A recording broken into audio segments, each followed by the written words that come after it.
Okay, good evening, everyone. Welcome to the November 13th regular board meeting of the Santa Clara Unified School District Board of Trustees. I will call this meeting to order at 5:02 p.m. And we will do roll call.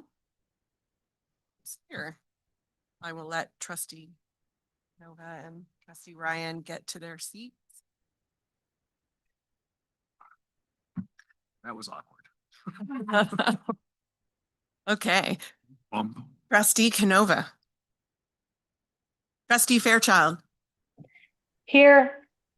Trustee Muirhead. Here. Trustee Rotterman. Here. Trustee Ryan.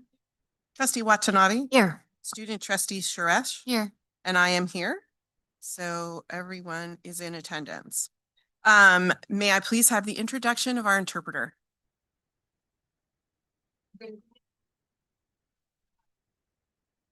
Good evening, board. Buenas tardes, mi nombre es Verónica Adams. Mi compañera Angélica Benítez y yo seremos las intérpretes en español de esta noche. Bienvenidos a la reunión de la mesa directiva del Distrito Escolar Unificado de Santa Clara. Esta reunión está siendo transmitida en el canal en español de Zoom. Para escuchar esta sesión en español, oprima el botón que dice interpretación en su pantalla y seleccione el lenguaje de español. En este menú también puede seleccionar la opción de silenciar el audio original en inglés. Thank you.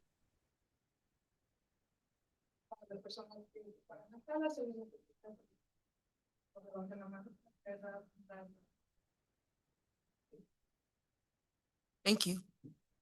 Now for the pledge, Trustee Canova, would you like to lead the pledge? Allegiance to the flag of the United States of America and to the republic for which it stands, one nation, under God, indivisible, with liberty and justice for all. Thank you.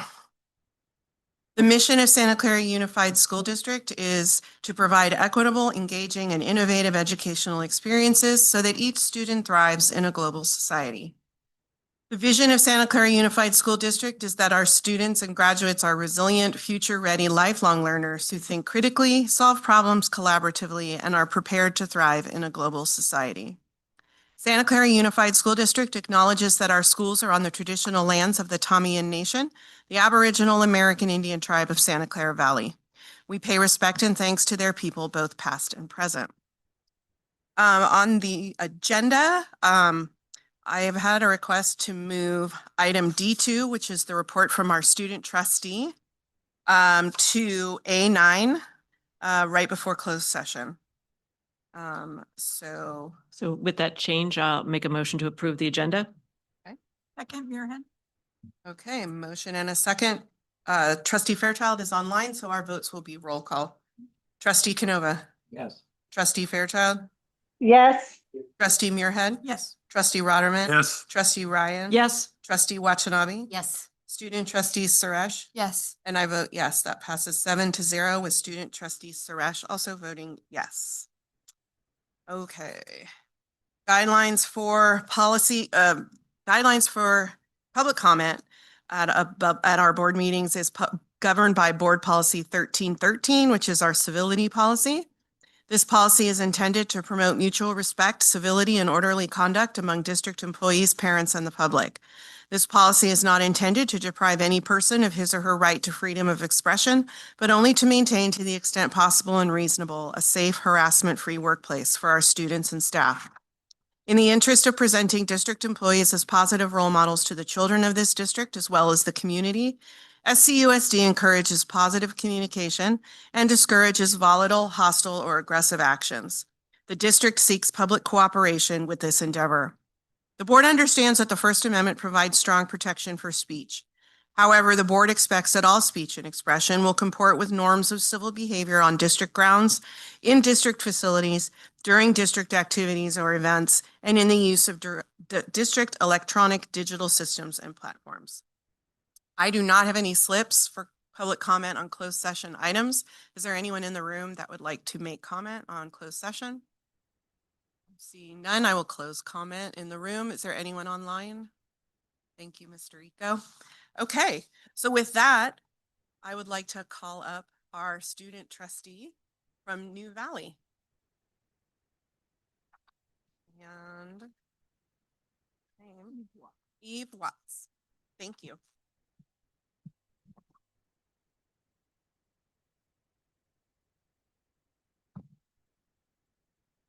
Hello, Board Trustees, Dr. Wright and Ms. Burrell. I'm Eve Watts, a senior and a student senator at New Valley High School, and I'm proud to report how our school this first semester has been going. This is just the topics we'll be going through. This year, our school community has been peacefully and academically focused. 10% of our students are either dually enrolled at a local community college or are working on a certificate program at SVCTE. Additionally, we have started a new music program which has been very popular. With our minds in school and extracurriculars very focused, we have not had a single fight on campus all this year. Our sports and seasons have gone well. We have completed both flag football and our soccer seasons, competing with other alternative education schools in our league, and look forward to basketball and our softball upcoming seasons in the spring. We have 3 new or updated classes this year at New Valley: Media Literacy, which explores how to correctly engage with media in all of our types and give us the chance to apply our skills in the current real-world issues. Sustainable Living has a new focus on teaching us how to use tools and project-based math to construct things like chairs and step stools, as well as repairing and upcycling items, and even 3D printing projects. New Valley High School success is helping new students reflect on what success means to them and develop a plan using the resources New Valley has to offer and achieve success, in addition to practicing SEL and decision-making skills. New Valley Knights have been out in the community exploring post-graduation options at San Jose City College, De Anza College, and the Pipe Trades. We have also visited Alcatraz and the Mission Cultural Center for Latino Arts with our multicultural lit class for our Native American and Latino literature units.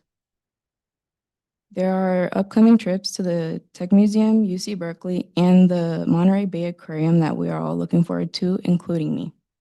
This year's Spirit Weeks and leadership events have been especially successful. Our first grading period ended with a week of dress-up days, which included some extra creative ideas for anything but a backpack day.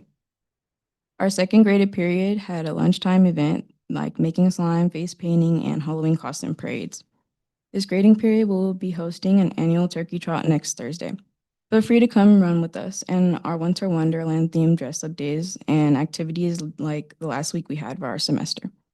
We are so proud of our little school and the big things our community is doing. Thank you for your time, your support, and listening. This concludes my report for our update at New Valley. And if there's any questions, feel free to ask. Just have one quick question. Can you send us the time of the turkey trot next Thursday? Because I would love to be there. Okay. You can email the board or. Yeah. Yeah. Thank you. Thank you so much.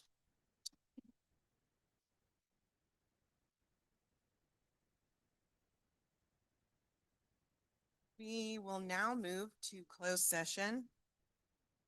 In closed session, the board will be considering the following. B1, consideration of the waiver of administrative hearing regarding student 111325A.1. B2, public employee discipline dismissal release, government code sections 54957 and 54954.5E. B3, public employee discipline dismissal release, government code section 54957, employee number 9885.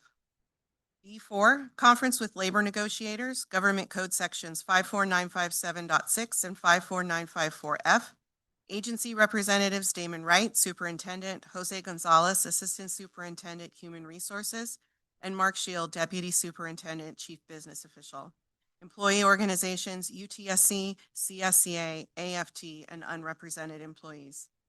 B5, conference with real property negotiators, Government Code Section 54956.8, property, Martinson Site, 1350 Hope Drive, Santa Clara, California, 95054. Agency negotiator Damon Wright, Superintendent, and Mark Shield, Deputy Superintendent, Chief Business Official.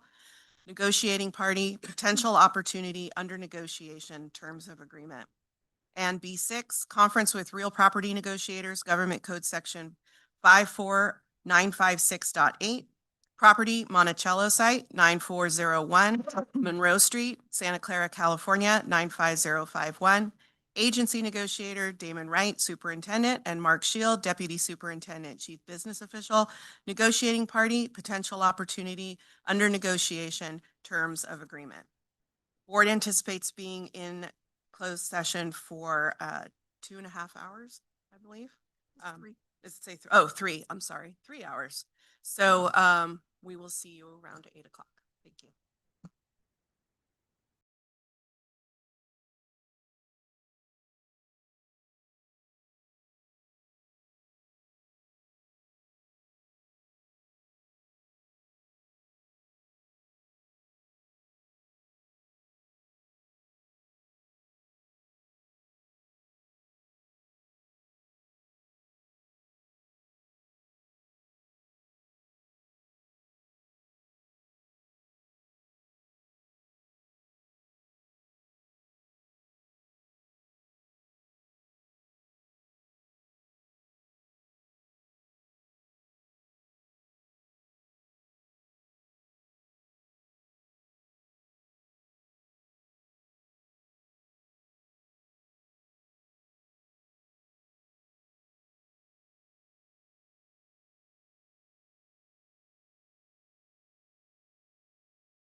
Okay, the board is returned from closed session.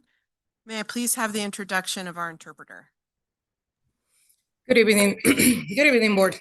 Buenas noches, mi nombre es Angélica Benítez, mi compañera Verónica Adams y yo vamos a ser las intérpretes en español de esta noche. Bienvenidos a la sesión de la mesa directiva. Esta sesión está siendo transmitida en español en el canal de Zoom. Si desea escuchar la sesión en español, por favor seleccione el lenguaje español y en ese menú también podrá silenciar el audio original en inglés. Para los participantes en la sala, mi compañera Verónica Adams está ahí presente en caso de que necesiten un radio para escucharlo en la sala. Gracias. Thank you. Our report from closed session. Item B1, in closed session, the Board of Trustees discussed the recommendation of staff and related evidence regarding expulsion with a suspension of enforcement of student 111325A.1. Item B3, the board received information and gave direction. Item B5, the board received information and gave direction.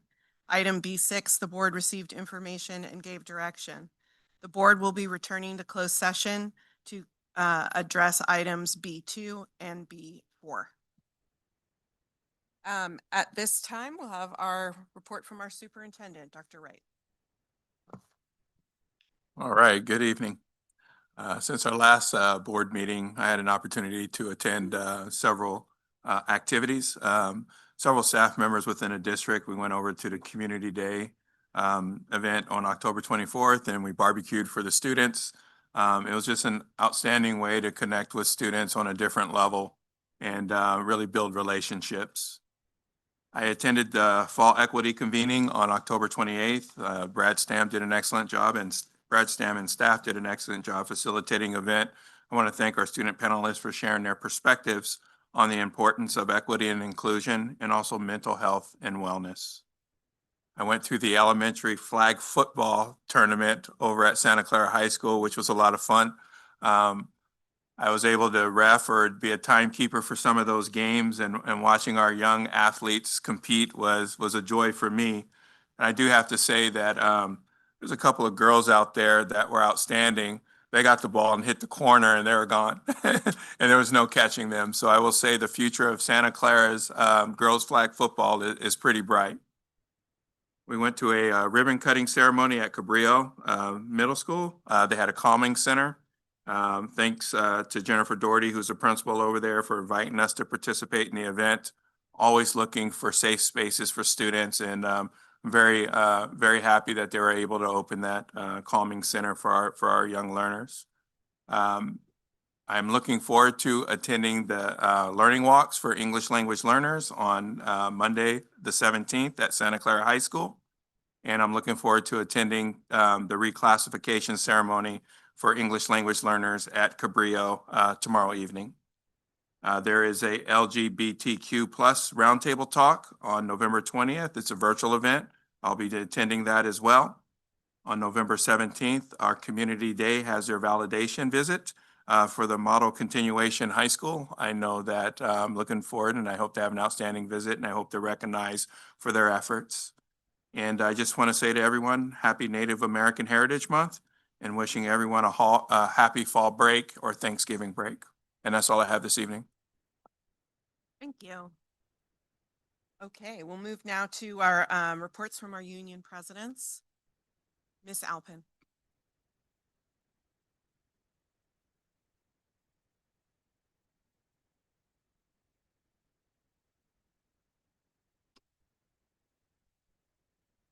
Good evening, President Lieberman, trustees, student trustees Suresh, Dr. Wright, and Ms. Burrell.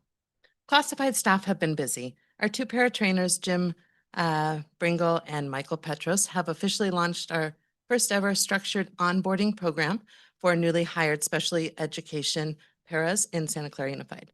Since the start of this school year, they have onboarded over 24 new paras, completing new employee orientation, keen in compliance, para foundations, and understanding behavior and de-escalation training. Joel Stephanie, the professional learning specialist, has been offering a wide variety of evening opt-in professional learning sessions.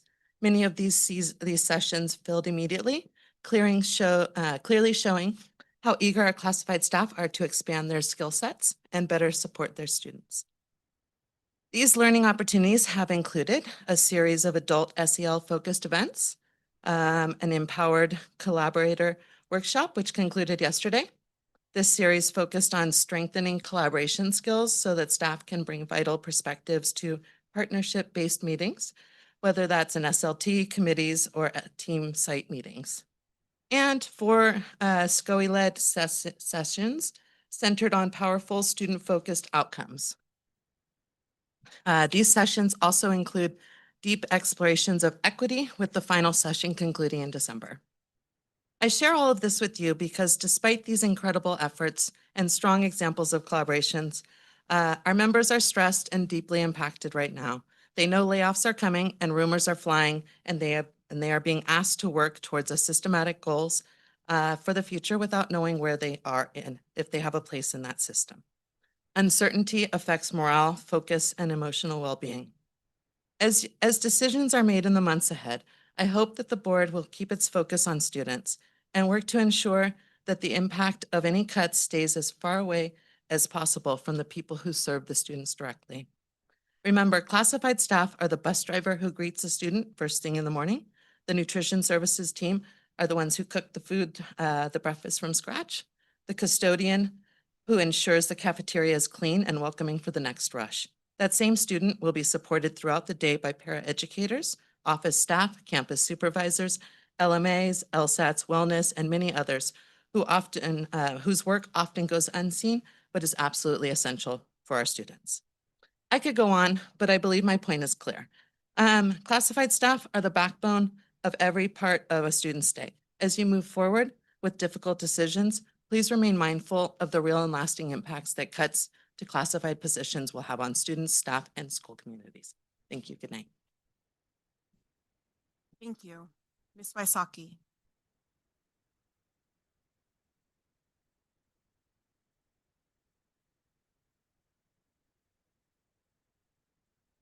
And I get to play with this tonight. Good evening, President Lieberman, trustees, student trustee Suresh, Dr. Wright, and Ms. Burrell. This evening, UTSC will be sharing positive things happening in our music programs around the school district. Danny, oh, yeah, thank you. You already have it. Oh, wait, no, let me do it. Okay, you do it. The first slide. Okay, the first slide shows the first ever mariachi night, which was held on October 30th, 2025.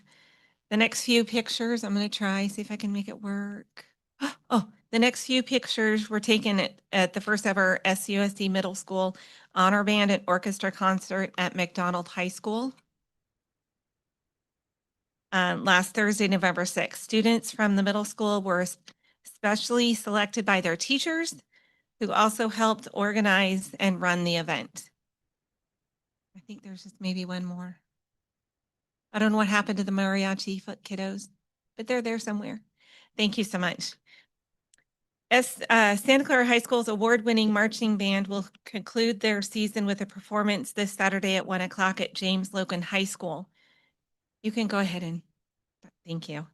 We'd like to shout out both Johnny Erdman from Santa Clara High School and Ricky Martinez from Buxer Middle School, who both have been recently recognized by our state's music education organization, CMEA, as outstanding music educators of the year.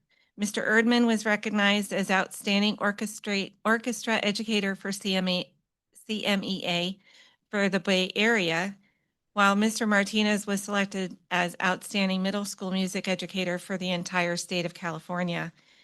Big purple high five to our music teachers. You may recall that a few years ago, I shared that one of the UTSC's yearly goals is to support the community in which we serve. To that end, we recently looked back over the support we've given over the past 5 years.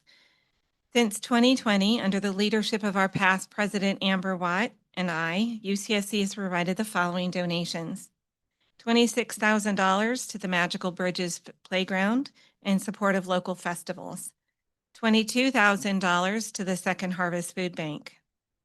This is the one I love the best. $99,400 to our very own Family Resource Center.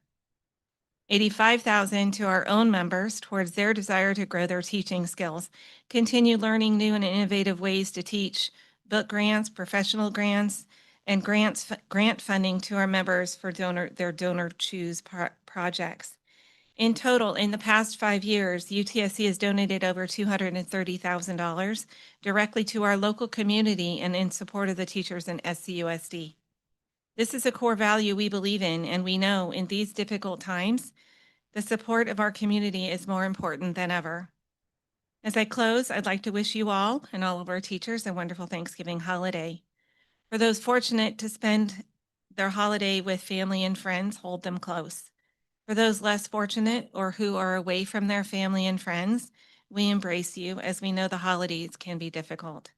Thank you for your attention, and this concludes our report tonight. Thank you. Okay, we will now move on to item E2, which is our Superintendent 100-day report. Dr. Wright.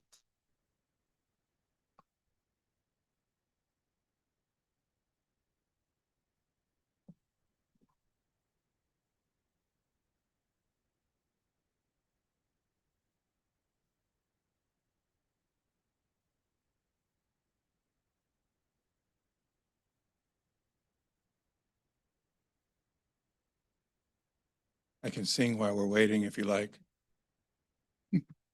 I might clear the room.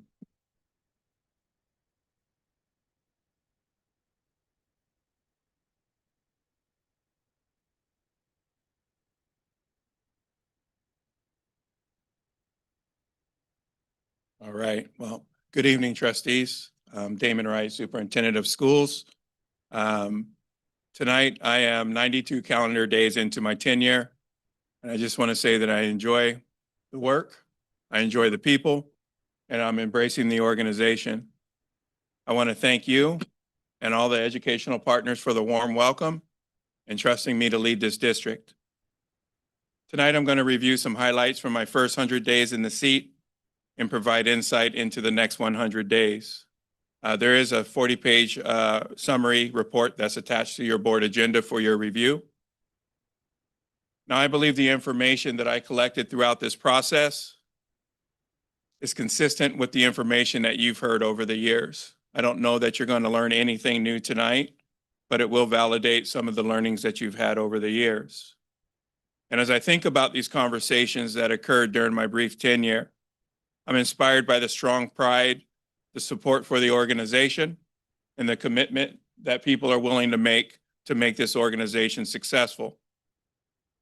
Now, I can also relate to the frustration people feel when discussing and reliving some of the same challenges and deficits over and over and over again. I think we refer to that as Groundhog's Day. As a district, we must recognize that positive change will not happen if we're not willing to step outside of our comfort zone. If we continue to choose comfort over positive growth, our outcomes will be very predictable. More of the same. I believe we're standing at a fork in a road right now. And the good news is that we're the team that was selected to determine the course of our future.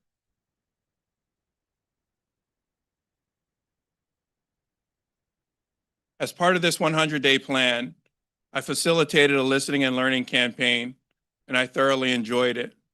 I had an opportunity to meet new people, learned about their interests, develop relationships, built trust, and learned about strengths, growth areas, and opportunities for growth for our district. When we launched this process, we wanted to make sure that we created opportunities that enabled those who wanted to participate in this process the opportunity to do so. We had 5 engagement events that were town hall style. 3 were held at the comprehensive high schools, and the other 2 were specifically for our Spanish-speaking population. One was in person and the other was virtual. We distributed community surveys because we understand that some people may not be comfortable sharing their thoughts publicly, and we wanted to give them an opportunity to share. I hosted one-to-one coffee chats in local coffee shops within district boundaries, blocked off 3 to 4 hours a session and hosted 10-minute meetings. I called them speed dating meetings, in which participants came in and they were able to share their perspectives, anything they wanted to talk about.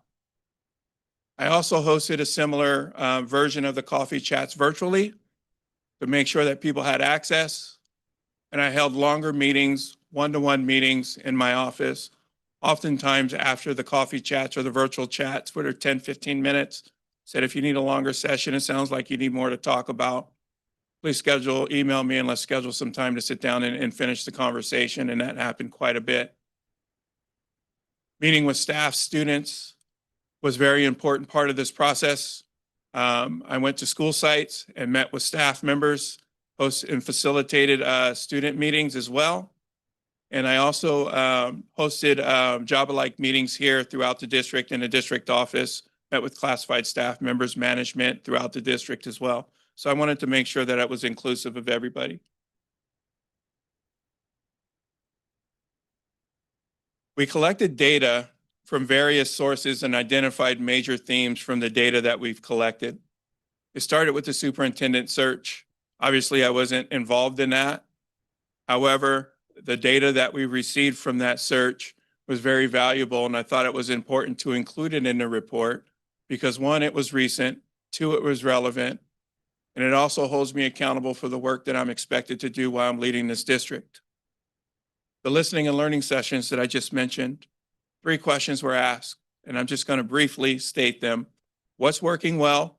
What are the areas of growth? And what are the opportunities and recommendations for our district to move forward? In the report, I wanted to include data. I thought that was important as well. I included CASP data, which is our state testing, staffing and enrollment data, budget information, and we went over those extensively over the last couple of months in special board meetings. So I won't be reviewing those tonight, but I did attach them to the report. Tonight, I did attach what we call a journey through SCUSD, and I'll briefly highlight that data in just a moment.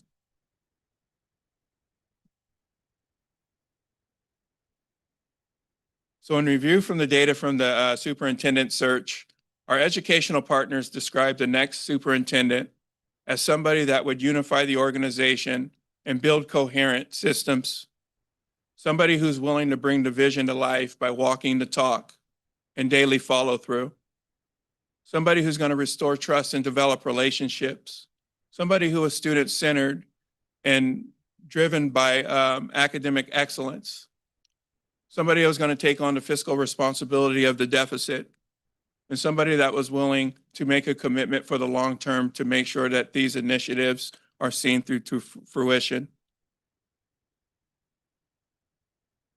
As I mentioned, we completed a comprehensive input campaign. Just to take away in summary, people were very appreciative of the time, and it was very clear that they wanted the opportunity to engage, and they were very excited and didn't hold back when providing input.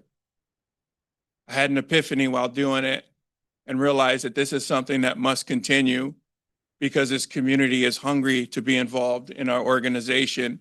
And when people are hungry to be involved in your organization, you open up the door and you let them do it.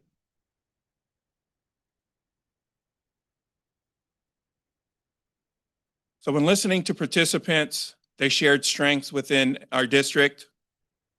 And when they shared their strengths, I didn't really get a sense that we've arrived as a district.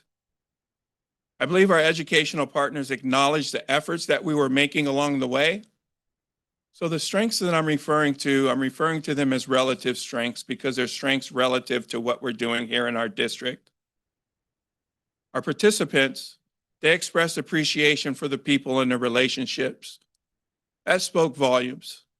There was a lot of pride and appreciation for the district. People appreciated the small town feel of Santa Clara, the generational families that went to school through our district and still support our district. I got a sense that people were pretty student-centered and had a vested interest in our success. In addition, our educational partners also shared relative strengths within the following themes. The first theme is excellence in learning and opportunity. They appreciated the program offerings that we had for our students. We have a lot. You sit back and look. We have CTE programs, we have advanced placement programs, we have early college, high school, we have dual enrollment, we have music. We just heard how outstanding our music program is in our district. We have athletics. We have a lot to offer our students, and I think people really appreciate that. Whole child wellness and inclusion was another theme. Highlighted the importance of wellness centers, making sure that we offered trusted spaces where students can go and feel safe and supported. Relationships, collaboration, and leadership. People appreciated that the Santa Clara Unified School District grew their own leaders. I can't tell you how many times I heard the story. My parents went to school here. I went to school here. My kids now go to school here. And many of those folks work in our organization, and some of those folks are even leading in our organization. Relationships between our labor partners and management. Doesn't always seem like it, but it's pretty special here. Labor management, the LMI that we're doing here is special. And I say that coming from districts and working in human resources and understanding how tense labor relations can sometimes be. And while we hit bumps in a road, I watched online in the spring. I participated in some of those bumps here, but those bumps are simply bumps where in other districts it would have collapsed.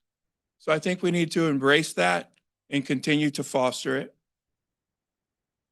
Community trust and engagement was another theme that was a relative strength. Families really appreciated the regular communications that were coming from our school sites to the families, particularly from the teachers. Our Spanish-speaking families appreciated the ease of engaging with school staff through translated messages and our online systems. Our volunteers in this district are phenomenal. The partnerships with our local nonprofits, our PTA, our Ed Foundations, our athletic boosters, absolutely phenomenal. They volunteer their time to ensure that students are able to participate in field trips, that programs continue. Their athletic programs are thriving, our music programs are thriving. And I don't know, and I haven't asked this question yet, but if we haven't figured out a way, or if we are not celebrating our volunteers in our district, then that's a conversation that we need to have because they're absolutely essential to what we do here.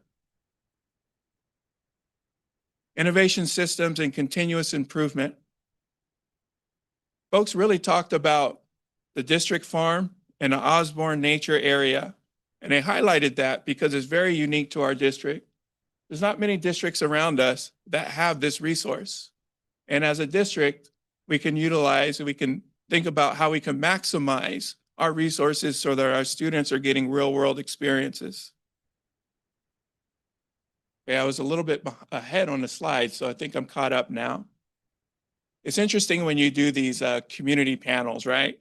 You ask that first question because you always want to start off on a positive note, like what's working well. And as you're asking that question, you're also reading the room and realizing that people really showed up because they want to share some areas for growth, right?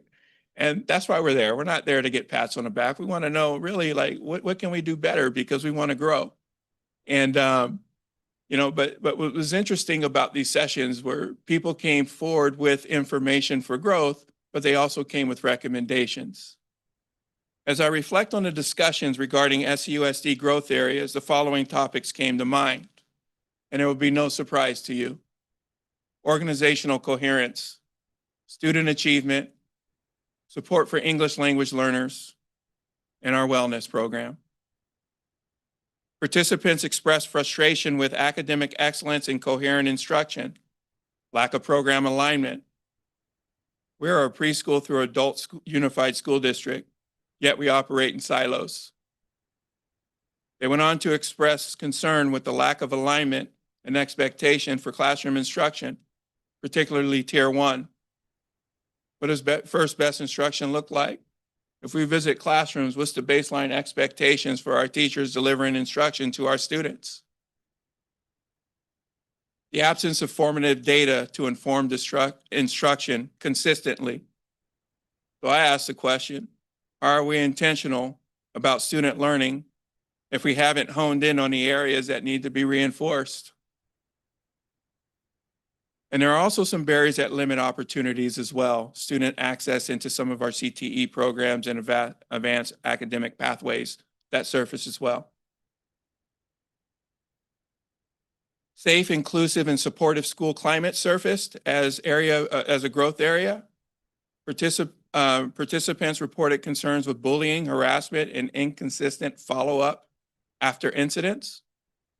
They felt that adults can sometimes be hesitant to confront some challenges or enforce expectation, thus creating both safety and inadequacies in program. And when we asked follow-up questions, our athletic programs at our comprehensive high school surfaced.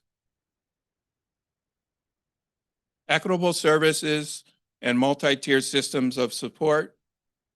Now, we've been working on MTSS for some time now, particularly on the social emotional aspects of the house. Participants shared that the absence of a common district-wide MTSS framework limits coherence and accountability. Our educational partners believe that when supporting multilingual learners and students with disabilities, the district systems of support demonstrates a focus on compliance and not necessarily the growth of the student. Systems, communication, and accountability was another theme. Our staff members expressed a shared desire for clear systems, transparent communication, and a culture of accountability that's grounded in trust. They went on to describe fragmented decision-making characterized by slow follow-through and a tendency to keep people happy rather than engage in honest reflection centered on student outcomes. They referenced the inconsistent communication from cabinet level decisions to minimal input from classified staff. And they feel that that contributes to feelings of disconnection and limited ownerships over the initiatives that are being implemented. Folks felt that projects are sometimes launched without defined metrics for success, and decisions are made in isolation. And when that happens, it risks duplication of effort and unintended consequences. And the final growth area that I want to share is fiscal stewardship. Our educational partners expressed concerns with our deficit spending and the anxiety surrounding the right sizing process.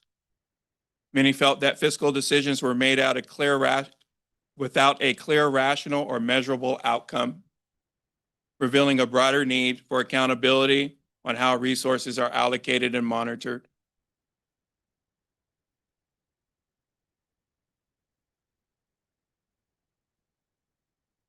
So our educational partners also included opportunities for improvement for us, recommendations, and I'm just going to quickly go through them. Under instruction is Tier 1 instruction. They feel like that needs to be a top priority, making sure that we're aligning our curriculum, making sure that we're ensuring rigor in all of our classrooms, and that all students are having equitable access to challenging learning across our system. Our teachers and families want to see a renewed focus on foundational skills such as reading, writing, and math. They requested targeted tutoring intervention before, during, and after school for our diverse learners. And also our partners called for a data-driven culture where evidence directly informs instruction, regular formative assessments to guide improvement, and professional learning communities to track measurable progress. Professional learning, our staff members, they're hungry for professional learning, but they'll like to have a little more voice and choice in their learning.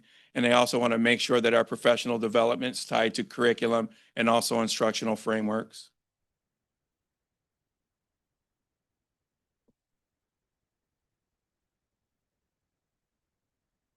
I met with students, and I got to tell you, our students within our district are exceptional. They are not shy, and they did not hold back in participating in the dialogue. It was interesting. Some of the principals, they put together a mixed group of students, not necessarily the leadership kids, but students that typically don't participate in the leadership type activities. They said, hey, I think they might be a little shy, but we got them in a room and they got talking pretty quickly. Our students, for the most part, They enjoy our schools. They described a caring, inclusive, and supporting environment where relationships with teachers made them feel valued and inspired. They praised our teachers for providing personalized attention and supporting both academic and emotional well-being, particularly our alternative schools. Went out to Wilson and also went out to, I'm drawing a blank, our community day school. And they really praised the smaller class sizes and the culturally responsive learning that's happening on those campuses. Our students appreciate the strong sense of belonging on our campuses. They're really engaged in the school spirit, the student-led clubs, leadership programs, and they also highlighted the wellness resources like our counseling and our career programs. At the same time, our students also, they reported some growth areas for us to consider.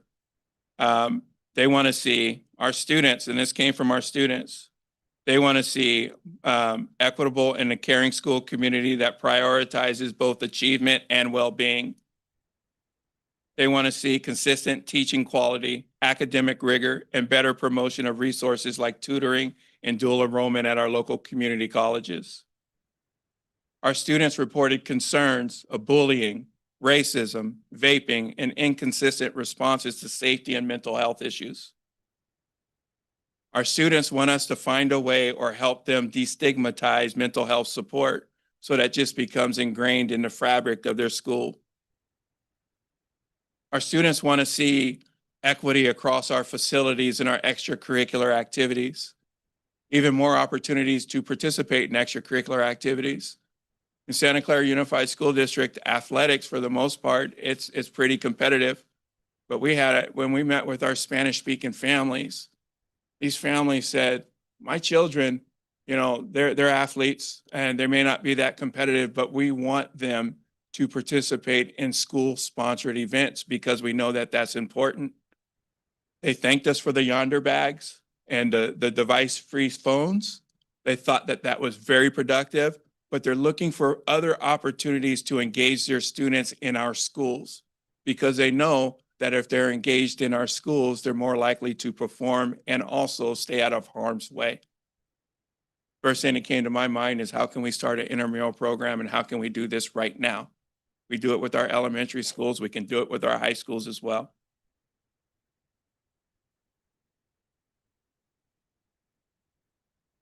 Okay, now our data slides.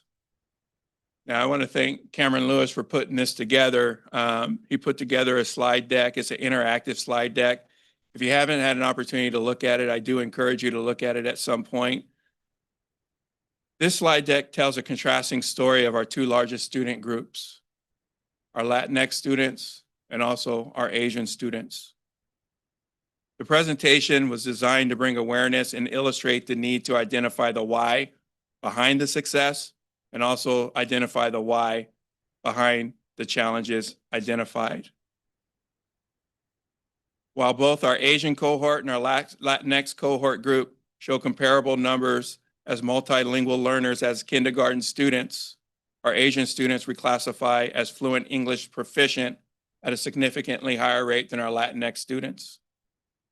The data comparison shows significant gaps on standardized assessments anywhere from 30 to 40 points in any given year.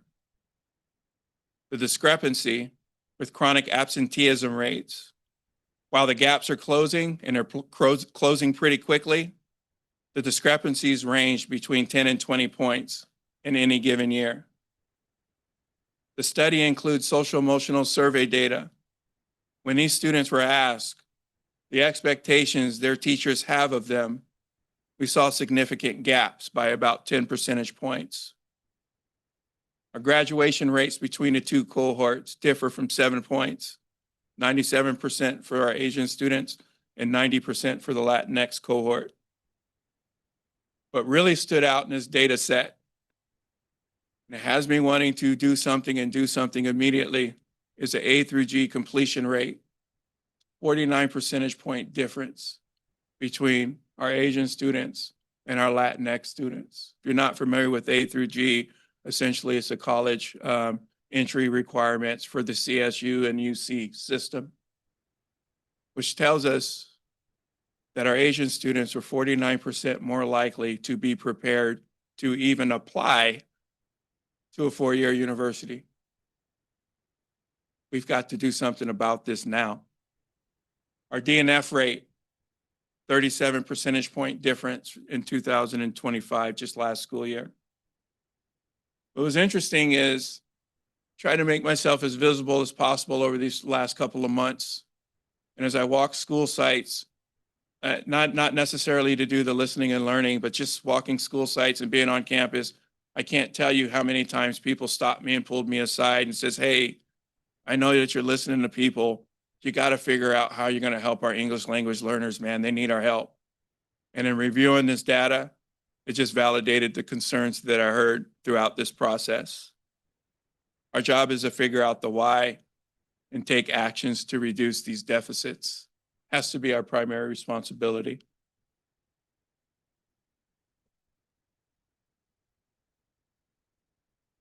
I listened and learned over the past 92 days, gaining valuable feedback, but this campaign was much more than a conversation. Instead, it was a study session for the action to come.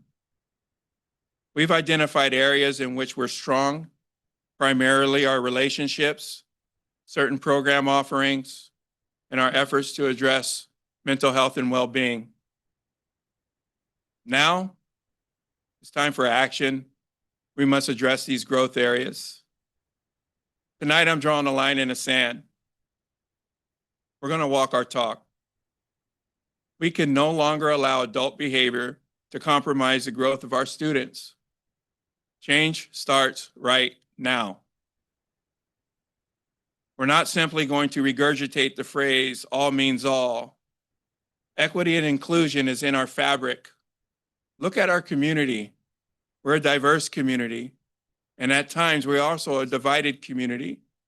We have many differences, and we must embrace them, build bridges, or we're going to remain stagnant.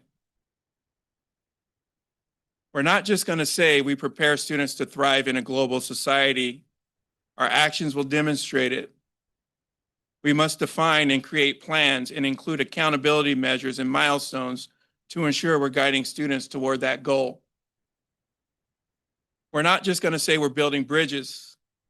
We're going to build them, and we're going to walk across the foundation with pride and with confidence. While this is not a strategic plan, and I got very close as I was putting this together, I started writing strategic plans and quickly ripped them up because I didn't want to get ahead of the process. I had a little bird in my ear saying, hey, we're part of the process. And I had to make sure that I deviated from that. But I do think it's important that I share my thoughts in these key areas. Culture and mindset. We need to address our culture and mindset and establish a new Santa Clara way. Positive growth will not occur without addressing the culture and mindset of the people in this organization. I challenge our district to look in the mirror and have an honest reflection and to engage in ongoing discussions about mindset and our culture. We need to identify where we are and how our structures, our policies, and behaviors contribute to our outcomes that we seek to change. Do we believe all students can learn? Are we inclusive? And do we believe, I truly believe, that all means all? Do we believe in collaboration and that we're stronger together through shared accountability? Candor from these discussions will help us from sweeping it under the rug and remaining status quo. These honest reflections can help us determine how to instill change, the new Santa Clara way, and it starts at the top. So now and ongoing, to do this, we'll continue messaging through district communications, our core values, and work towards implementing them consistently. Continuing messaging and embed all means all as a core belief. Continue to promote the 5 C's of trust, competence, consistency, concern, candor, and connection. Facilitate district-wide professional discourse and reflection regarding our culture. Conduct leadership learning sessions on culture building. Celebrate activities and programs that are currently inclusive and that are thriving and are doing well because they do exist in our organization. During the 26-27 school year, we should audit our board policies to identify policies that inadvertently cause division and discuss, revise, and implement new policies to address them. It starts at the top. Next year, we should facilitate a discussion in a board study session, have discussions at LAMPS, at GAM, and other leadership groups regarding practices of inclusivity and diversity. We need a North Star. That was clear. That remains clear. Organizational coherence is a theme that you've heard throughout this evening, and the lack of it contributes to the growth areas, to our growth areas. Establishing coherence is essential to our growth. Although we adopted Vision 2035 a few years back, we've yet to fully embrace it, implement it, and use it as our guiding framework for our efforts. As a system, there's confusion regarding what we're working towards. The direction's unclear. I feel like we're sitting in a boat, and to compensate, people are rowing in a direction that they believe that they should be rowing, or the direction that they're most familiar with, and it's causing our boat to spin in a circle in the same spot. This unclear direction is a reflection of leadership, and as leaders, we need to do better. Between December 2025 and May 2026, I recommend that we launch and complete the mission, vision, and strategic planning process using existing plans and data acquired from input sessions as a foundation. We need a plan that's simple but effective, a plan that anyone can pick up and easily understand who we are, what we're about, what are our key initiatives, and how we plan to achieve them. Essentially, we just need to go back to the basics. Between December and May 2026, I recommend that we develop departmental procedural manuals so we can streamline our work. Practice consistency with our decision-making. Symptoms of a small town with relationships, sometimes it's who you know, and with a handshake, a deal is made. I think we need to take a look at our procedural manuals and be a little more consistent with our decision-making. Between December and May 2026, I recommend that we work with our labor partners and update our job descriptions.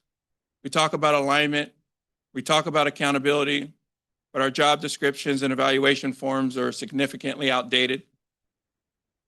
Next school year, I recommend that we revise our evaluation tools, which will contribute to completing and aligning with the instructional framework that we're currently working on.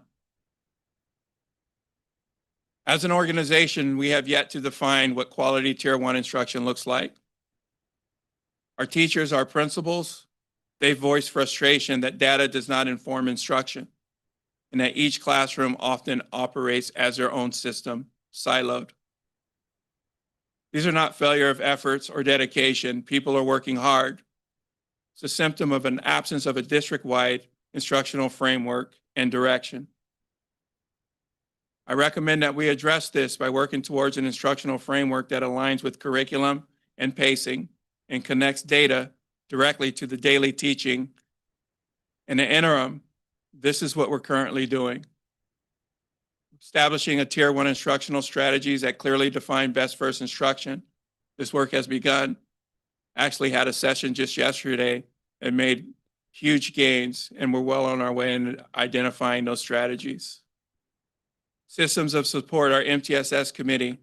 They're currently conducting a district-wide systems audit to identify instructional gaps and ensure coherence within MTSS using the findings to guide improvement in equitable outcomes.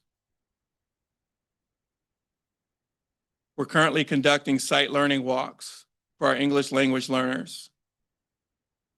December ongoing, monthly academic progress, and this came from Trustee Rodiman, recommends that we have have a standing agenda item on our board agenda at each regular board meeting that focuses on concrete actions that we're taking and successfully implementing. From January to May, I recommend that we visit some high-performing programs, not only within our district, other districts that surround us or within the state. There's some people who have tackled the challenges that we're getting ready to tackle, and it's okay to learn from them and ask for some advice and steal some of their best practices. Next school year, I recommend a staff professional development. How do we use data to inform instruction?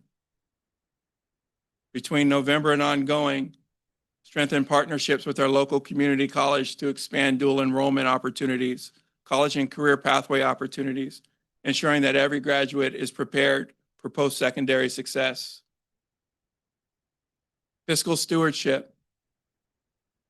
As we discussed in detail over the last couple of months, we're projected to deficit spend approximately $30 million this next school year. In recent years, as a district, we've implemented programs and provided staffing support to address achievement deficits. However, it's challenging to evaluate the success of these programs because at the time we did not establish the metrics to measure their effectiveness. To restore fiscal stability, we've launched this district-wide right-sizing process to align our resources, to align our staffing and our facilities with current student enrollment and financial conditions. We also plan to implement an ROI or return on investment based budgeting process that evaluates our programs, our positions, and our expenditures based on their measurable impact in teaching and learning. By March 2026, the district will complete the right-sizing process. By May 2026, we will develop ROI process and metrics. Next school year, we will develop and launch an expenditure evaluation protocol with ROI metrics, and we will have regular reports to our governing board quarterly, whether if it's through the Friday updates or at governing board meetings. It's an accountability measure. In terms of equity and inclusion is identified, it's a core value of ours, but we have a lot of work to make this a reality. We've seen countless examples where disparities exist, including achievement scores, our graduation rates, our discipline data, lived experiences.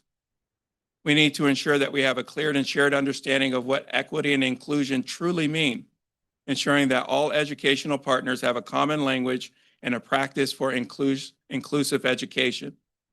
Now, we've recently adopted an equity framework. Between December and May, I recommend that we revisit this equity framework and relaunch and implement it as part of the strategic planning process so it becomes part of that plan. Next school year, I recommend that we conduct a district-wide equity audit and develop an action plan so we can evaluate the existing support programs for our students who need support, including our English language learners and students with disabilities. Starting December and ongoing, strategically design a system of supports, evaluate course offerings for our advanced learners.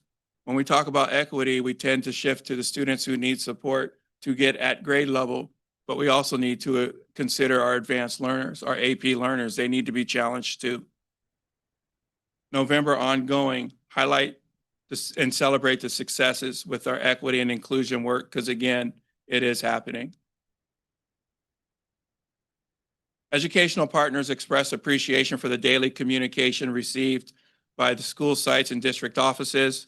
When it came to decision-making and things that impact the organization, there was a call for some transparency. Again, just to reiterate, between March and June 2026, every department will establish their ROI or return on investment metrics so that we can implement them by next school year. And also by 2026, 2027, we'll enhance our employee evaluation and feedback process so that we both have formative and summative assessment feedback loops. If we're expecting it with data, with working with our students, we should be modeling the same practice with our employees as well. Next school year, I also recommend that we have a public accountability North Star dashboard that's public facing so that the community can gauge our progress with these measures.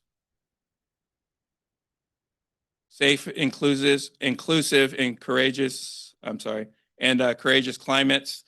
Having a safe school environment is a non-negotiable. Over the next 100 days, we should revisit our district-wide bullying protocols, evaluate our mental health supports, and also ensure that supervision and safety systems align with our core values. I also believe that between January and May, we should facilitate an athletics culture survey and, if needed, identify the action steps needed to address any concerns that surface. January ongoing, engage students in dialogue regarding climate and culture. We have a group of students that they're ready to meet with us to have these conversations. And between May and September, launch a courageous conversation training for district administrators. And I know that that's over the summer, but sounds like a book study's coming.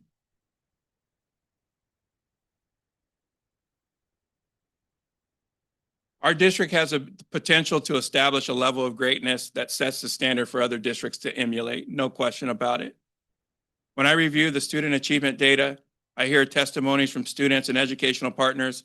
It reinforces the urgency that we must instill in our organization to achieve excellence. It's a mindset, and we just have to want it. We do a great job sharing our expertise with one another and developing plans. Those that take part in those planning committees grow professionally, while the rest of the organization remains curious. It's clear that we stall at the implementation and accountability stages, and that's something that we need to fix. We can no longer move with complacency. The future of our students is in our hands. The work in front of us will be challenging, and at times it will be demanding, but our students deserve it. Our staff, they deserve it. We deserve it as well. Our students get one opportunity, and they're counting on us, to guide them, and we must deliver.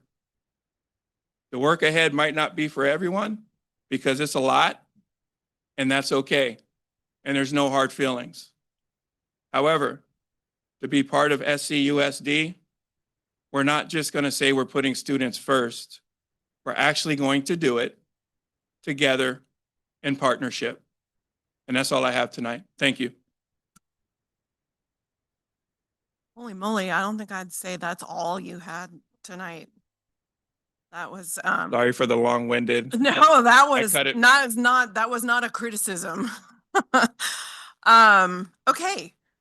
So I'm going to open it up to trustees with any questions or comments that they will have for Dr. Wright and his presentation. Okay, Trustee Canova.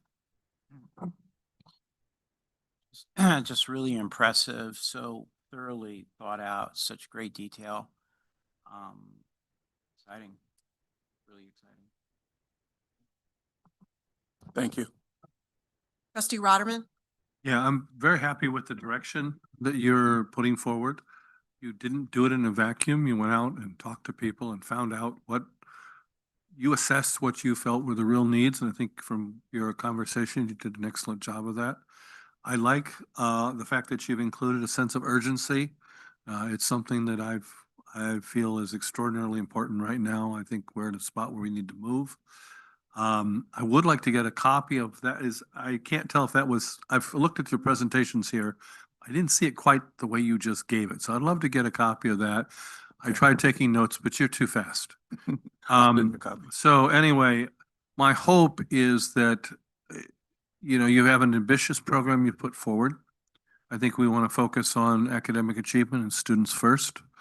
Obviously, fiscal responsibility right now is extraordinarily important. And I'm very excited, and I may not sound like it, but I'm very excited about the direction you're taking us. And now it'll be fun to watch the implementation. Thank you. Thank you. Trustee Muirhead. Well, thank you for your first 100 days. There's been a lot of content there. And I've just been really impressed at how you have reached so many people. I think I heard Mr. Rico comment about how she's never seen so much outreach done ever by a superintendent. So that's very impressive. I especially, when I was reading through, appreciated that you were reaching students who were not, and no shade on the ASB kids, but you were reaching other kids as well who may have different issues and questions and concerns. And I think it is really important to hear some of those other views from our students that we are serving. You, similar to what Trustee Radman was just saying, you rattled off a ton of stuff here.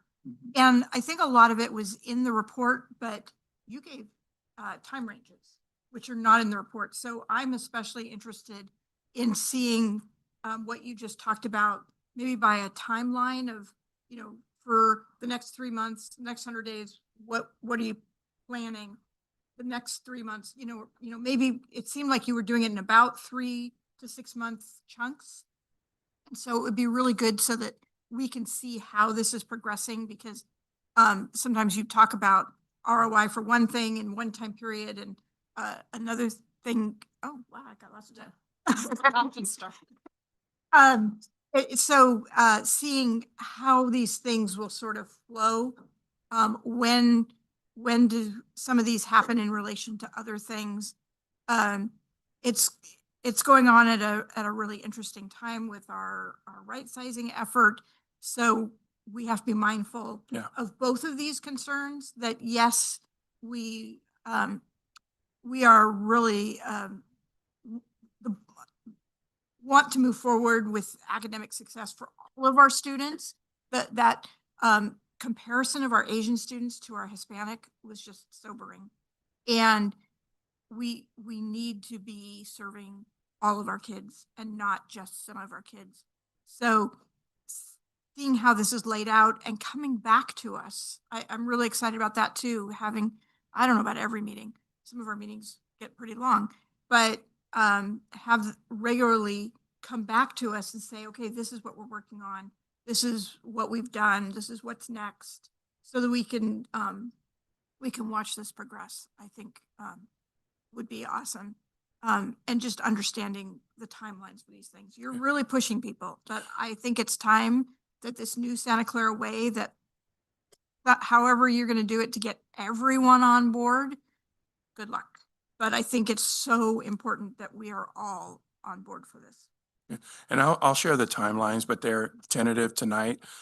Some of them, I set those timelines because there's just some things that we need to get done this year, so we're not starting the next year having the same conversation.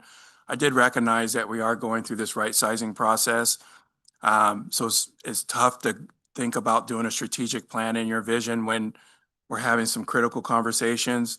But I also understand that starting next school year without a North Star would really set us back. So I'm going to try to do this delicate dance, and I will share this report with you. But the timeline, some of them are tentative. I don't want to get too ahead of the strategic planning process, because as we develop this strategic plan, these dates will then become solidified. But I just want to remind you that this meeting is recorded. And so it's out there now. You've put it out there. So I am confident you put a lot of thought into how this is going to pace out.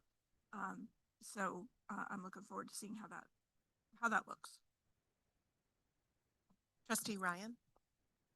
I'll echo what other trustees have said. Thank you so much. I think about how, I mean, I know I've been on the board long enough that we've searched for superintendents, and there's all this conversation about, well, you know, they need a year to kind of get the lay of the land. And then in the second year, they'll come up with ideas, so that in 4 months, you've taken so much community input and sought out so much community input to be able to come in 4 months with such a good sense, I think, of the district. And with that urgency to make changes. I know it will be challenging and difficult, but I'm just very grateful for the urgency you've taken on this task with, because I think as you said, we don't have time to waste on making these changes. And I'll just also ask, I was trying to take notes of everything you were saying and I couldn't keep up. So the version that if it was something that you had written, I would love to get a copy of that also. But thank you for everything that you've done so far, and really excited to see how we move forward from here. Thank you.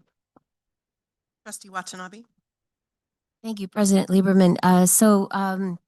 I don't want to talk for very long, but Dr. Wright, thank you for the presentation. I know that when we interviewed you in the superintendent search, one of the first things you did was you handed us the 100-day plan, and we were all very impressed, and it was quite an undertaking, but you have achieved what you undertook. And, Trustee Muir had just talked about, how you have just put this out there, what your plans are. Well, you achieved your 100-day plan. So I have no doubt that you will be successful going forward in your future presentations and goals, and just bringing the district forward. I believe with everything that you have said, what you have done, it builds credibility, and it also builds trust, which is so important right now in the school district, especially if we're going to be successful going forward and putting our students first, and also recognizing the teachers that are needed to help achieve those goals, and the staff and the cabinet. So thank you for all of that, and helping us get to that North Star, and glad to be on board working with you. Trustee Fairchild? Thank you, President Lieberman. Thank you, Dr. Wright, for your report. I think one of the things that I will echo that has been said is that we have been looking for a sense of urgency as a board. We feel this sense of urgency. We feel this responsibility to our families and our community, and especially to our students. And I'm hearing that from you, and that makes me very grateful and excited. And let's just go. This is the time. We owe it to our students to do the best for them. So thank you. I'll go real quick. You said a lot of things, but one of the things that you said that I wrote down, well, I wrote down a lot of things, but one of the things that I specifically wrote down was that adult behavior cannot compromise the growth of students. And that's a powerful statement. And I think that speaks to your commitment to shared accountability, to looking at culture and mindset in the culture, and getting a sense of coherence where we're not siloed. Right now we're very fragmented in our decision making, and I think all of this leads to this kind of idea of adult behavior compromising student achievement. And I just want to commend your courage in calling that out, because that's not an easy thing to say. And I think that saying that out loud now will allow us to address that siloed, fragmented culture that we have, and that will only improve student outcomes. Because I think it is absolutely a mindset shift. One of the things that I shared Trustee Muirhead's comments about the stark disparity between our Asian community and our Latinx community. And I really hope that we focus on our Latinx community in a way. I know Dr. Waddell had created his ALAS program. I really think we need to really double down on listening to those families, those students, that community, and figure out what we're not doing to reach those kids and those families, because we are clearly not doing something, or what we're doing is not working. And so I really hope that we continue to invest in outreach there to improve those outcomes. Okay, but thank you. Student Trustee Suresh. Yeah, after hearing from the luncheon and from here, I know that many kids had a lot to say at the luncheon, and even hearing your solutions of what you have for the students, especially and like in mental health and like the wellness center and academic excellence. I'm really excited to see what you have for the future, and I know our students are too. Thank you. Do any other trustees have any comments? Okay, trustee Muirhead. Thank you for your comments. It made me think of one more thing when I was reading the report. I didn't hear it as much in the presentation today, but the focus from the students about mental health. And it seems so key that if they're having mental health issues, that would get completely in the way of their academic success. And so I think that I was talking to some young adults who all were seeing therapists, and they had no issue like telling everyone that they were seeing a therapist. And I thought that's such a change from the embarrassment that maybe my generation has about therapy. And I think that I don't know if that's something that they learned from school, or, you know, if that's something that we need to be teaching our kids more about, like the importance of talking to people and getting, you know, getting those feelings out. And, you know, the whole mental health thing has become just critical for our students. We're seeing it more and more. So it was just fascinating to me that they brought it up and you highlighted that in your report. Thank you. I don't have any slips for public comment on this item, but I want to see if anyone in the public would like. This is unagendized. Does anyone wish to speak at this time? No? Okay. Is there anyone in the Zoom? Okay. So we'll close public comment on this. I'll ask one more time if any trustees have anything else they'd like to say. I think we're good. Okay. Thank you, Dr. Wright. All right. We'll move now to item E3, the annual enrollment report 25-26. Dr. Carrillo?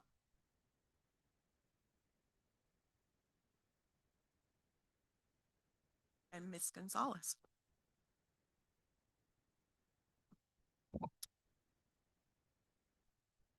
Good evening, Board of Trustees, Superintendent Wright, SCUSD leaders, and community. My name is Brenda Carrillo. I'm the Director for Student Services. I'm here tonight with Joanna Gonzalez, who is our Enrollment Center Manager, and we're here to answer any questions that you may have about the enrollment report that was provided to you this evening. You received the presentation at the special board study session on September the 30th. And so we just wanted to come here tonight to see if you had any follow-up questions for us.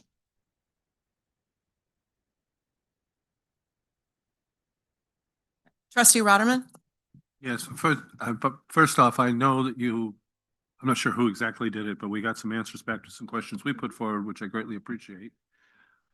One of the pieces of information that I was struggling a little bit with, we opened some new schools. And because we've opened new schools, we've had students transfer to those. And so then we're looking at enrollment trends. And of course, as soon as you see the enrollments dipping, the first assumption is, oh my gosh, what's going on at that school? Why are they losing students? Well, they might be losing students because they're going to a different school. And so the answer that you got back to us is you don't have that data. You don't have the data to say, well, this many kids went from this school to that school, which is affecting. So the actual, maybe there's 100 kids left, but there's only 60 of those that are, 60 of those went to another school. I don't know how terribly important that is, but if we're looking at our schools from a standpoint of, when I look at these, I look at, well, is there something we need to do at this school because its enrollment is dropping, or is there something this school is doing really, really well because its enrollment is increasing? And I realize that that's not the only factor that goes into a change in enrollment. But I'd like to see if we could maybe address that, if not with specific data, maybe do it through anecdotal data if necessary. So that was one of the things. The other thing is we've split, and this is a minor picky thing, so I probably shouldn't bring it up, but we split the DLI program at Scott Lane from the regular EO program, which I think is good. I think it's good to see what these two programs are doing independently. But I would like to see at least one more line item in the report that shows the aggregate of the two programs together for Scott Lane, as well as, I think there was another school that we did something similar with it the same way. So those were my comments. Do we have any sense of how, because we had a couple of schools with big changes. Do we have any sense if there's an issue with those schools? I can respond to your question. So for the first one, it was specific to the opening of our new schools, Agnew, Huerta, and McDonald. And so in our student information system, ARIES, our students are put into the system based on grid codes. And so when the new grid codes were updated, we kind of lose that data of like what their original grid code is, because it's been updated to now be Agnew, Huerta, or McDonald. So I can definitely see if we could work with Michelle Healy to look at the data from previous years in a different system that we have where it plots some of our students. So we can definitely look into getting that information back. If not, we would have to go one by one and look at the previous school finder addresses. And then we did look at the data for Scott Lane and Scott Lane dual immersion. The reason why we separated them out was because for Scott Lane, our neighborhood program, so our EO program, it is based on boundary, whereas our Scott Lane dual immersion program, it is based on the open enrollment lottery. And so they have two different sets of criteria for enrollment. And so that is why we separated out the two programs. If we were to put the two schools together in aggregated data, we still would have seen a drop over the last 3 years at Scott Lane Elementary. But primarily it is due to the drop of enrollment in the English only program. Okay, if the president would indulge me, I've run out of time. But so one thing I don't want to have happen is spend this enormous amount of time trying to figure out those answers to those questions. The reason I brought it up is because I'm concerned about whether that data is telling us something about those schools. And that's a confusing factor to that message that's being given. So if there's another mechanism to do it, I wouldn't want to see that you guys spent a horrendous number of hours trying to answer these questions, because that, I think, is an improper use of time. So whatever you can do to maybe get a sense of, do we have some schools out there that we have some work to do, either to let the community know these, because some of these are really good schools, some work we need to do with the community to get the word out that these are, great opportunities. And if there's some other factor out there, if we can identify it, that's saying, okay, there's a reason the kids aren't coming to the school, or the parents are choosing not to send the kids to school, that's kind of information I would really like to know. And so we got an inkling of it from the report, but I couldn't get to the details. So that's why I asked the question. Thank you. Oh, thank you. And yes, we have been talking about, and we'll bring to our cross-departmental team about maybe gathering some more data for our students who apply for open enrollment, as well as our students that are leaving our schools. Because right now we only use the CalPAD exit reasons, but potentially, right, adding questions that would give us more data on where and why our students are leaving our district or wanting to transfer schools. Thank you very much. Okay, thank you. Thank you. Okay, we'll move now to public comment on unagendized items. I will reread our board policy on civility. It's Board Policy 1313. This policy is intended to promote mutual respect, civility, and orderly conduct among district employees, parents, and the public.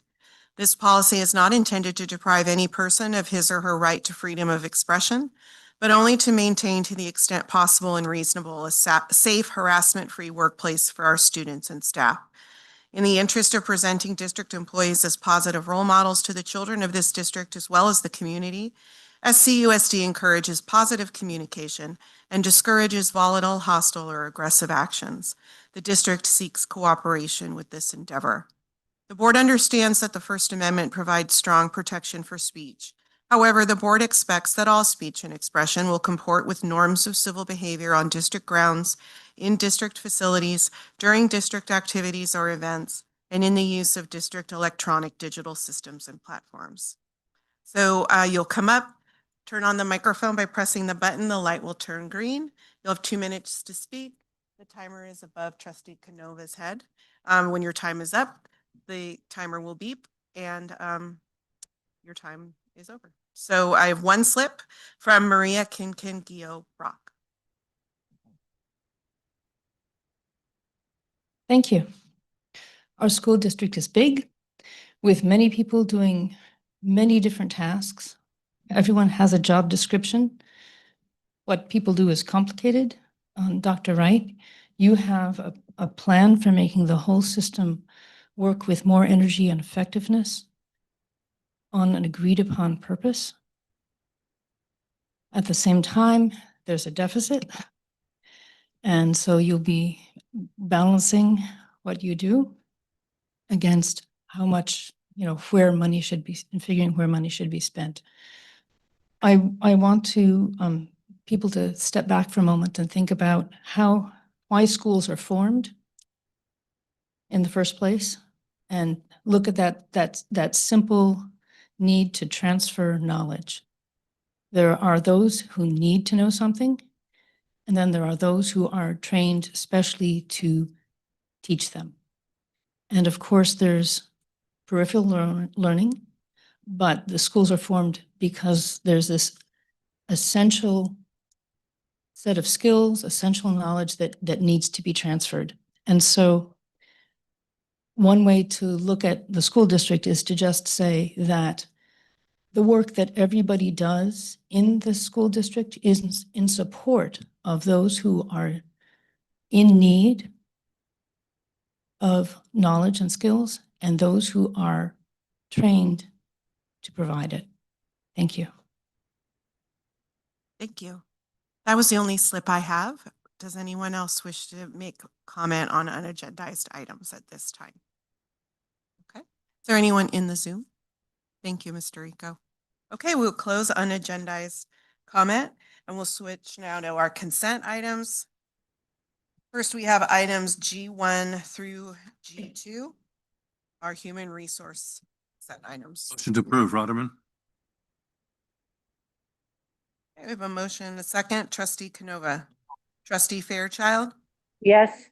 Trustee Muirhead. Yes. Trustee Rotterman. Yes. Trustee Ryan. Yes. Trustee Watanabe. Yes. And I vote yes, that passes 7-0.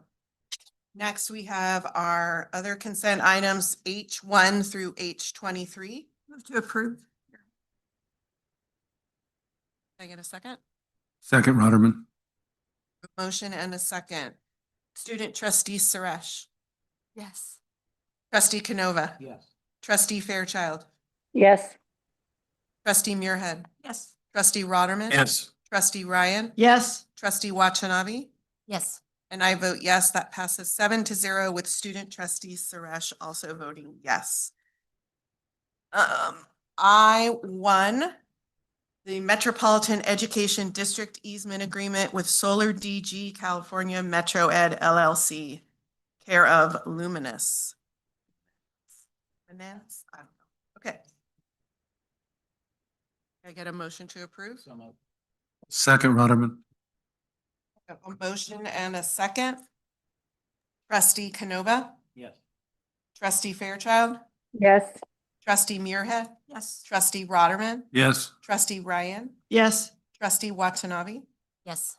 And I vote yes, that passes 7-0. Action item J1, consideration of an early retirement incentive. So I have something to read before we get a motion to. Okay. The board approved offering.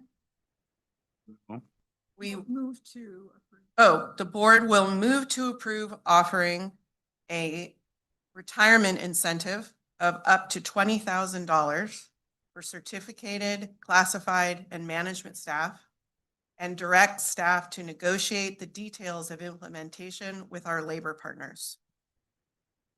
Motion to approve the recommendation.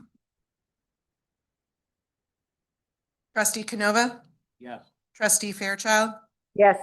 Trustee Muirhead. Yes. Trustee Rotterman. Yes. Trustee Ryan. Yes. Trustee Watanabe. Yes. And I vote yes, that passes 7-0.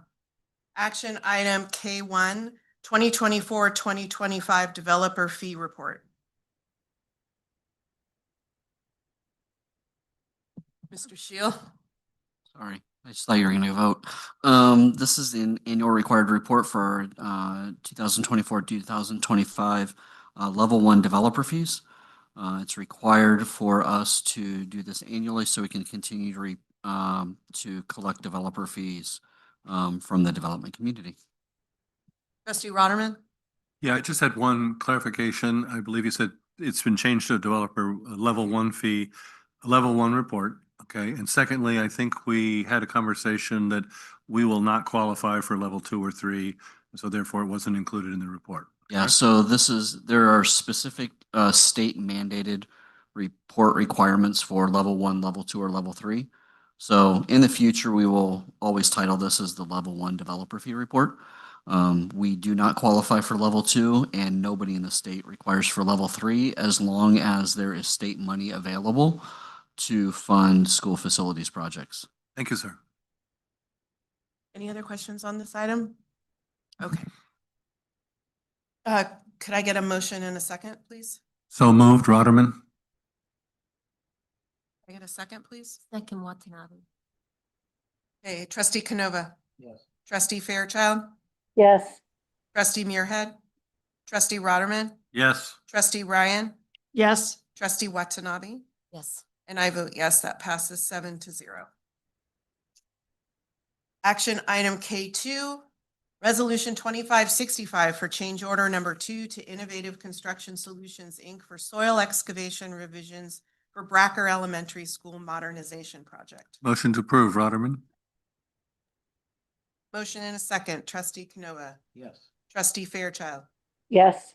Trustee Muirhead. Yes. Trustee Rotterman. Yes. Trustee Ryan. Yes. Trustee Watanabe. Yes. And I vote yes, that passes 7-0. Action item L1, consideration of a waiver of administrative hearing for student number 111325A1. Do I have a motion to accept the waiver of administrative hearing dated October 10th, 2025 for the expulsion with a suspended enforcement through November 13th, 2026, with a change of placement from Wilcox High School to Santa Clara High School, and a rehabilitation plan for student 111325A.1, and that student 111325A.1 can apply for reinstatement at the end of the expulsion term, November 13th, 2026. Motion to approve. Rotterman. Second. A motion by Board Member Rotterman and seconded by Board Member Muirhead. Roll call vote. Trustee Canova. Yes. Trustee Fairchild. Yes. Trustee Muirhead. Yes. Trustee Rotterman. Yes. Trustee Ryan. Yes. Trustee Watanabe. Yes. And I vote yes, that passes by a vote of 7-0. Action item L2, Resolution 2563 for the 2026-2027 California State Preschool Program Continued Funding Application. Move to approve. Second, Rotterman. Trustee Canova. Yes. Trustee Fairchild. Yes. Trustee Muirhead. Yes. Trustee Rotterman. Yes. Trustee Ryan. Yes. Trustee Watanabe. Yes. And I vote yes, that passes 7-0.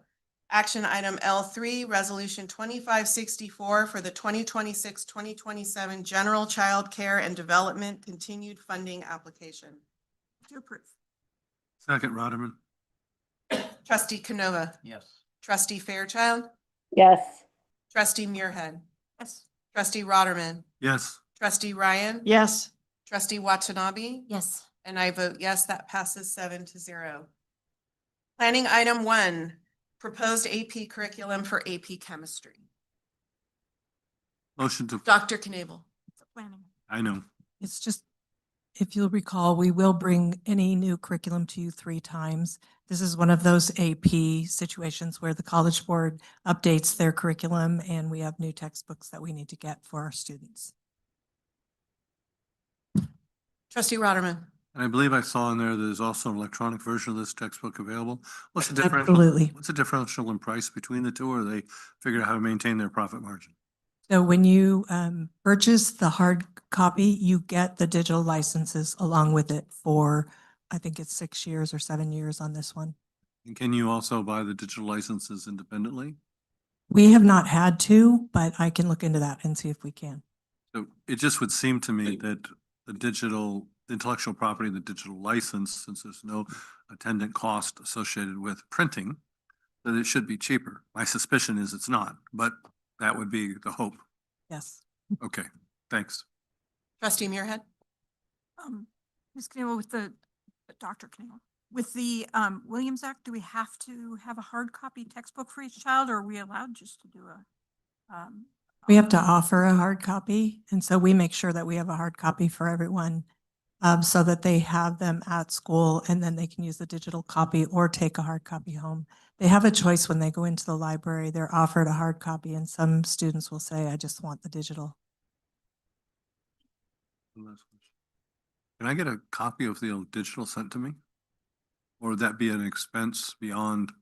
It's licensed with the book. So when you get the book, the code for the license is in the digital one, but I'll check on that So particular. they don't, in order to get us to agree to do it, they don't send one so we can evaluate it? No. I know we can go to the resource center. I'm just being difficult. Thanks. Are you looking to, You do. are you looking to learn AP chemistry, Trustee Rotterman? I've probably forgotten most of it, but I think I know it. Okay. Any other questions from trustees on this item? Okay, so we will see this back again. Thank you, Dr. Naval. Okay, M2, the first reading of a board policy updates recommended from the policy committee meeting on October 29th, 2025. Any questions or comments on this from trustees? Okay, seeing none, we will see these back for a second reading. Okay, we don't have any more public comment on unagendized items. The board needs to return to closed session. So we probably need to extend the meeting a little bit, I would think. Can we just get a safety motion, please, to extend the meeting? 11:30? Motion to extend the meeting to 11:30, Rotterman. Trustee Canova?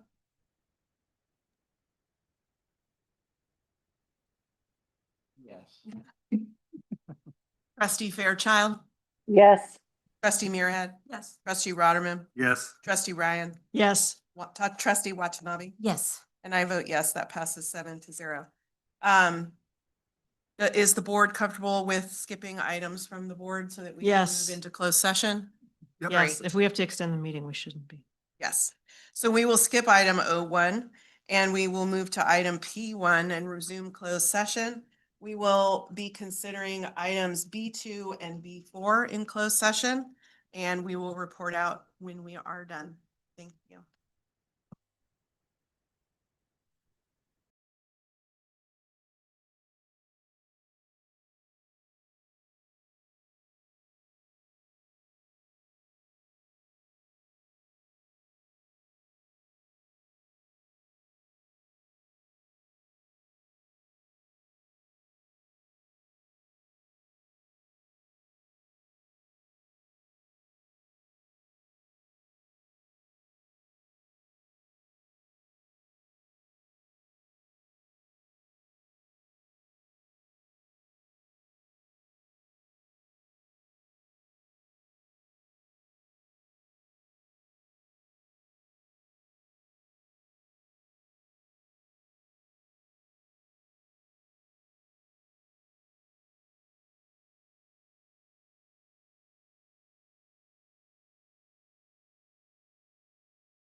closed session. In closed session, the board discussed item B2 and received information. And item B4, the board received information and gave direction. Could I please get a motion? Motion to adjourn, Rotterman? Second, Mayor. All right, a motion and a second. Trustee Canova? No. Trustee Fairchild? Yes. Trustee Muirhead? Yes. Trustee Rotterman? Yes. Trustee Ryan? Yes. Trustee Watanabe? Yes. And I vote yes. We are adjourned at 10:40. Thank you. Happy Thanksgiving to everyone.